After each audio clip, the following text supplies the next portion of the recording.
There's a new video trend on TikTok right now where you do one of those carousels of photos, and over the photos, you talk about your biggest money mistakes that you made when you were younger. I made one a few days ago.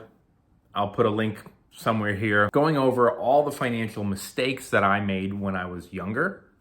And of course, whenever you make a video like that, you're gonna get some troll comments going like, yeah, this is called hindsight, buddy. Or stuff like, well, why should anyone listen to you if you made that many stupid mistakes? Mistakes, that I made when I was younger, and you couldn't have possibly known any better. I mean, my financial mistakes happened in 2003, 2005. I was 18, 20. No one expects, realistically, that an 18 or 20-year-old, especially in 2003 without smartphones, would know what they were doing. Anyway, I'm not making a video in defense of myself. The question that was asked, a serious question, was, okay, these are your losses, these are the mistakes you made. What about your wins? And I have a few huge wins, and my investing wins, by the way, are very, very different from my stock trading wins. And that's really what I want to talk about in this video. I've been trading stocks for the last 13 years, and I'm totally self-taught. Never went to college. I read 2 books. They're in my link tree down below if you're really curious what they were. I taught myself everything. A lot of trial and error, a lot of writing stuff down in a notebook. This is what worked, this is what didn't work. But when I really first started, I had no idea what I was doing. And I would have killed for someone on social media who was trusted and reputable and honest to kind of hold my hand and say, this is what you did wrong, that's what you did right. Someone who would teach me these things. I didn't have that. So that's what I try to do now on TikTok today. I don't have a course. I don't sell a course. I don't sell anything. I don't want your money. I make that abundantly clear in a lot of my videos. And even still, people in the comments will say, oh, here comes a course. This guy's going to sell a course. I'm not selling a course. I don't want your money. I want you to invest it.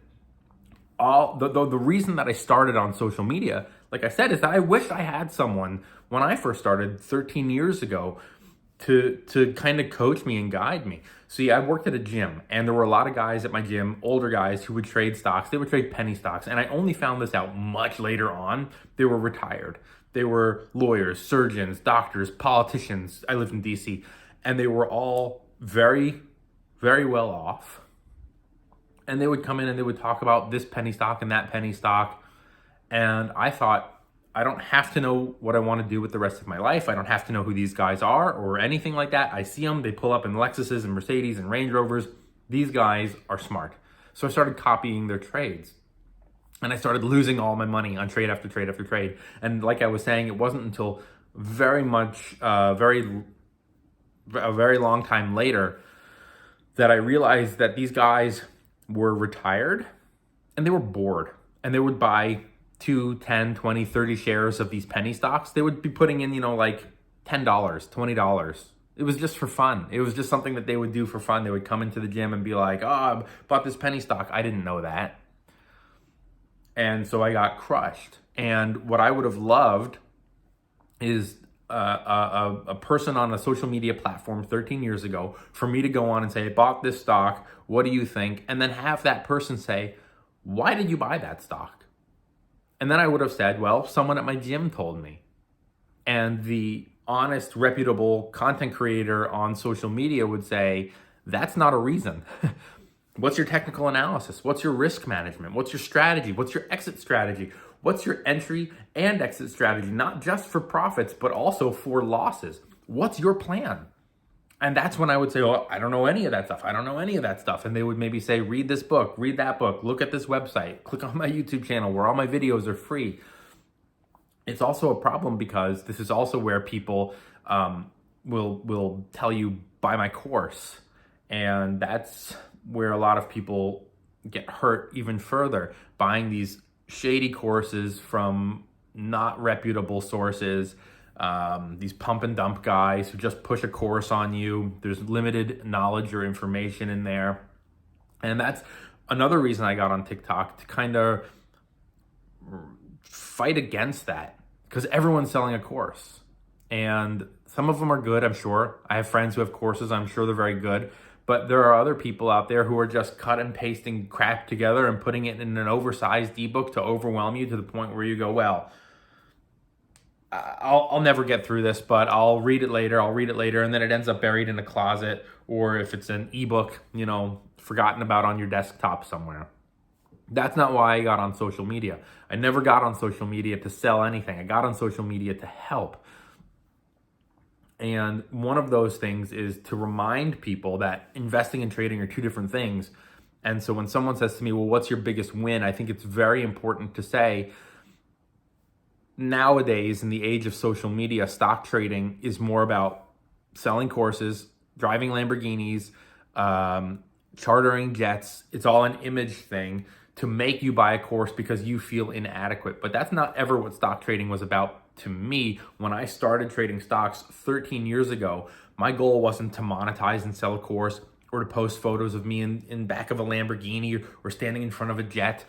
My goal was to work for myself. That's the whole reason I got into stock trading. I was working minimum wage jobs. I had worked in a restaurant as a line cook and a food runner, an expediter. I had worked in the gym as a front desk person, front desk associate. And I wanted to do something else. I was tired. I had a boss stand over me one time with a clipboard, and he was like jotting down like shirt not tucked in, improper pants. And I was like, is this really what I want to be doing with the rest of my life? Getting like written up for not wearing proper gym pants at my job at a front desk at a gym. It was so petty and stupid. My thought was, if I'm making this amount of money at the gym, I need to be doing that, or maybe even a little bit more, and then I'm good. Or even really frankly, a little bit less. I never got into stock trading to be a multi-millionaire stock trader who could go on social media and brag and get followers. The whole purpose for me, the whole goal for me, the whole time was just to replace the wages that I would lose from working a job while gaining the freedom to work for myself, by myself, in my pajamas, as I'm doing right now. Look, pajamas. So I never started stock trading to be one of those guys who could say, oh, I have runaway gains and I make so much money. I got into stock trading to replace my minimum wage job that I was going to lose or wanted to leave behind. So with that, someone did ask me, what was your biggest gain? And remember, I've been trading stocks for 13 years. My two biggest gains as a stock trader happened within the last few years. The last few years, I was fine just making a little bit of money. For me, it was all about small, consistent profits that would add up over time. When you go on social media now, it's find the next 10x stock that's going to rip and run and go to the moon and all that stuff. Not for me. I was looking for small, consistent profits day after day or week after week, month after month, that would keep me afloat and make it so I didn't have to go out there and get a real job. Cut to this social media and TikTok and all that stuff, Reddit, Wall Street Bets, and also, this is important, Donald Trump and COVID. There was a stock that I was trading. It had come across my radar. It was a penny stock. That means anything under $5. And I noticed that this stock would bounce in a range between, say, like around $2 to $2.20 over and over and over. And that meant that if I bought 1,000 shares and it went up 20 cents, I'd make $200. If I bought 2,000 shares, I'd make $400. You get the idea. And I would trade the stock. Literally, that was the only stock I traded for a very long time. I'm not always out here trying to find the next big stock, the next big thing. I'm just in and out of these consistent, practical stocks that work for me, and eventually something will change, right? Eventually that stock will stop performing. It'll either drop and never recover, or it'll rocket and just keep going, or plateau at a different higher cost. But in the moment when I'm trading it, 2 to 220, 2 to 220, very good for me. And if it drops into the 190s or 185, I can cut, take my losses, and move on. If it keeps running, I can hold it for as long as I'm comfortable holding it. And that stock happened to be Kodak, the camera company. It's, who uses film? Who uses real cameras anymore? Some people, I guess, but not that many. But it was a consistent stock for me as a trader. And then COVID hits. And Donald Trump comes out and says that he has appointed a company that is going to make a vaccine for this virus. And it was Kodak. I mean, I know they work with chemicals and stuff to make their film and stuff like that, but they're not a pharmaceutical company. It was so odd to me. And Kodak, I'm not going to go into the specifics here, but Kodak ripped, and it kept running. And as someone who's traded long enough now, I was able to sit back and go, something's going on here. Trump didn't name Kodak. He just said a company. There was later in the day, there was a leaked document coming out saying something's going on with Kodak. I wasn't connecting the dots. During the trading day, I had several thousand shares of Kodak at this point. I saw it have this massive run, and I was like, I'm going to take some profit. So I sold a little, but there was something in the back of my mind that was like, hold on, something's going on here. Like I said, I wasn't connecting dots. I wasn't going, Trump is making an announcement about a vaccine. Tweet got deleted about Kodak. I wasn't going, oh, it's going to be... I didn't understand what was going on. I just knew I should sit back and I should wait and I should watch. Something's going on here. And then the news came out that Trump was asking Kodak to make this vaccine. And for the next day, 2 or 3 days, Kodak just ran. I don't remember exactly what price it got to, but I sold that thing at bits throughout the next day or 2 days, whatever it was. It would get halted. The halt would get lifted. The stock would skyrocket. I'd sell a little bit more. It would get halted.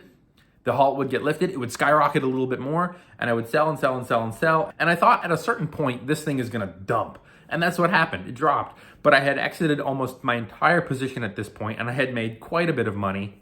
I'm not going to tell you what, but it was enough to last me at least a year without having to work. There you go.